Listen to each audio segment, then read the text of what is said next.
Hi, I'm Jeff Gonzalez, president of Trident Concepts, and today I'd like to talk to you about close contact engagements.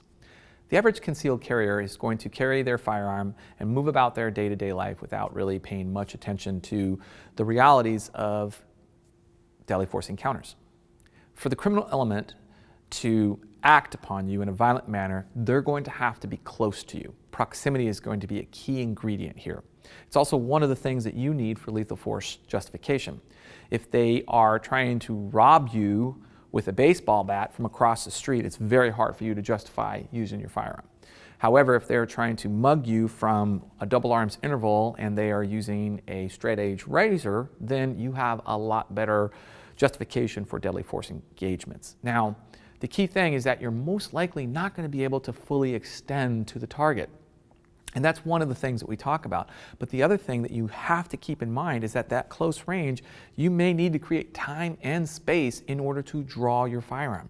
And then when you do draw your firearm, it's back to point one. You may not be able to get to full extension. So we talk a lot about drawing to our close contact position. When we are working the draw stroke, we teach a 3 count. Count 1 is acquiring the firing grip on the pistol. And then count 2 is going to be to move the pistol from the holster up to close contact. Now, a lot of times in the draw stroke, other folks will teach you to move quickly to the target, and I agree with that to a certain extent. However, your close contact needs to be embedded in your draw stroke. It needs to be part of that DNA, because when you need it, you're not going to have to try to think, oh, where do I go for my close contact? It should be part of the draw stroke from the word go. Now, the key thing about close contact is that you need to have some physical indexes so that you know that the gun is aligned correctly.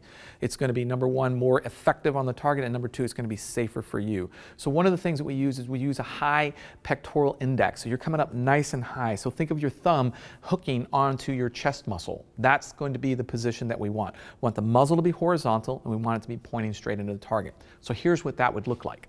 So I measure up against my target, again, close range here. I'm going to come into maybe a defensive posture with my weak hand, and then I'm going to draw the pistol up. Notice how my thumb and the butt of the gun is in contact with my rib cage along the side. Having my thumb hook against my chest muscle is going to give that perfect positioning. Again, notice how the muzzle is oriented flat, horizontal. I'm also trying not to bow or cant the gun out. I want to keep it in close contact.